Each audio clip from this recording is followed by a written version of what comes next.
Hello, ഞാൻ Bindu Sampath, internationally certified makeup artist, hair stylist and sari ഡ്രേപ്പിസ്റ്റ്.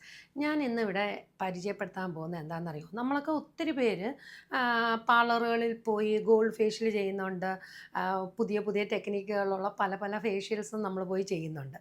Actually പറഞ്ഞാൽ facials ചെയ്തത് കൊണ്ട് മാത്രം നമ്മുടെ സ്കിന്ന് ബെറ്റർ ആകണമെന്നില്ല. അപ്പോൾ ഹൈഡ്രാ ഫേഷ്യൽ എന്നൊക്കെ പറയുമ്പോൾ ശരിക്കും പറഞ്ഞാൽ 7,000 റുപ്പീസ് 8,000 റുപ്പീസ് ഒക്കെയാണ് അതിൻ്റെ ചാർജിങ് റേറ്റ് വരുന്നത്.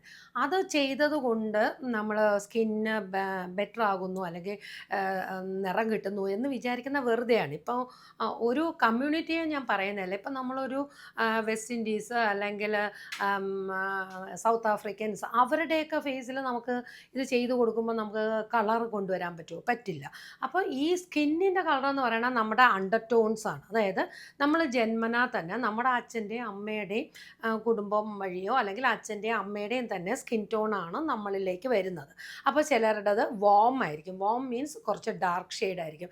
ചിലരുടെ വോം യെല്ലോ ആയിരിക്കും. അപ്പം അവർക്ക് ഒരു നിറം കുറവാണെങ്കിൽ അവർക്കൊരു എന്താ പറയണ കുറച്ചൊരു വെളിച്ചം പോലെ ഫേസ് കൈപ്പത്തി ഒക്കെ കുറച്ചൊരു കളർ ഡിഫറൻസ് കാണും. ചിലർ വന്ന് ഭയങ്കര കൂൾ ടോൺ, അതായത് നല്ല വെളുത്തിട്ട് ശരിക്കും പറഞ്ഞാൽ കാശ്മീരി പിള്ളേരെയൊക്കെ പോലെ ഉള്ള ഒരു നിറം ഉണ്ടാവും. അപ്പോൾ ഈ നിറം കൂട്ടാൻ വേണ്ടിയിട്ട് ഞാൻ ഈ പറയുന്ന ബ്യൂട്ടി പാർലർ സർവീസിന് പോകുന്നതോട് ഞാൻ വിയോജിപ്പാണ്. കാരണം ആക്ച്വലി പറഞ്ഞാൽ ഞാൻ ഒരു ഫേഷ്യൽ ഞാൻ ഒരിടത്ത് പോയി ചെയ്തിട്ട് ഏകദേശം ഒരു 9 മുതൽ 10 വർഷമായി. അത് കേൾക്കുമ്പം നിങ്ങൾക്കതൊരു വലിയ പൊങ്ങച്ചം പറച്ചിലായിട്ട് തോന്നുന്നോന്ന് എനിക്കറിയില്ല. പക്ഷേ ഞാൻ ചെയ്യുന്നത് എന്താണെന്ന് വെച്ചാൽ ഞാൻ നന്നായിട്ട് എക്സസൈസ് ചെയ്യാറുണ്ട്. അതായത് വീക്കിലി ഞാൻ സുംബ ചെയ്യുന്ന ആളാണ്, ഞാൻ ഡാൻസും ചെയ്യുന്ന ആളാണ്. അപ്പോൾ ഞാൻ 5 ദിവസം ഞാൻ എന്തായാലും എൻ്റെ ബോഡിയെ ഞാൻ എക്സസൈസിൽ കൊണ്ടുപോകാറുണ്ട്. പിന്നെ അതേമാതിരി ഞാൻ നല്ലോണം വെള്ളം കുടിക്കും. വെള്ളം കുടിക്കുമ്പം പച്ചവെള്ളമായിട്ട്, അതായത് സാധാ വെള്ളമായിട്ട് കുടിക്കുമ്പോൾ നമുക്ക് വൊമിറ്റിംഗ് വരുന്ന ഒത്തിരി പേരുണ്ട്. അങ്ങനെയാണെന്നുണ്ടെങ്കിൽ നമുക്കൊരു കാര്യം ചെയ്യാം.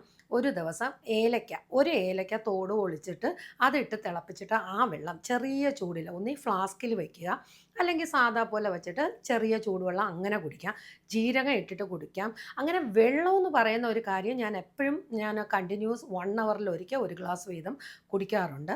അതേപോലെ 2 മണിക്കൂറിലൊരിക്കൽ ഞാൻ ഫ്രൂട്ട്സ് കഴിക്കാറുണ്ട്. അപ്പോൾ അതിൻ്റെയൊക്കെ ഒരു റൊട്ടീൻ ഞാൻ പിന്നെ ഒരു വീഡിയോയിൽ പറയണമെന്ന് എനിക്ക് ആഗ്രഹമുണ്ട്, അത് ഞാൻ പറയാം. അപ്പം ഞാൻ ഇന്നിപ്പോൾ ഇവിടെ പറയാൻ വന്നത് ഫേഷ്യൽസിനെക്കാളും നമ്മളെ ഉപകാരപ്പെടുത്തുന്ന ചില ഫേഷ്യൽ യോഗയുമായിട്ടാണ് ഞാൻ വന്നേക്കുന്നത്. അതായത് നമ്മൾ ശരിക്കും പറഞ്ഞാൽ നമ്മളിപ്പോൾ ഒരു പാർലറിൽ പോയി ചെയ്യുമ്പോൾ പോലും അവർ നമ്മുടെ മുഖത്ത് എന്താ ചെയ്യണം, ഒരു ക്രീം അപ്ലൈ ചെയ്യുന്നു, എന്നിട്ട് നമ്മളെ ഇങ്ങനെ മുഖത്തിട്ട് അടിക്കുകയാണ് ചെയ്യുന്നത്. ശരിക്കും പറഞ്ഞാൽ അതെന്ന് പറയുന്നത് ഒരു തരം മസാജ് തന്നെയാണ്. അതെന്താണെന്ന് വെച്ചാൽ ബ്ലഡ് സർക്കുലേഷൻ വർദ്ധിപ്പിക്കും. അപ്പോൾ അതിന് നമ്മളെപ്പോഴും നമ്മൾ ചെയ്യേണ്ടതെന്ന് വെച്ചാൽ നമുക്ക് വീട്ടിൽ തന്നെ ചെയ്യാം. കാരണം ഈ കാര്യത്തിൽ എപ്പോഴും ദൈവത്തിനാണ് ആദ്യം നന്ദി പറഞ്ഞുകൊണ്ട് നമ്മൾ രാവിലെ എണീക്കുക.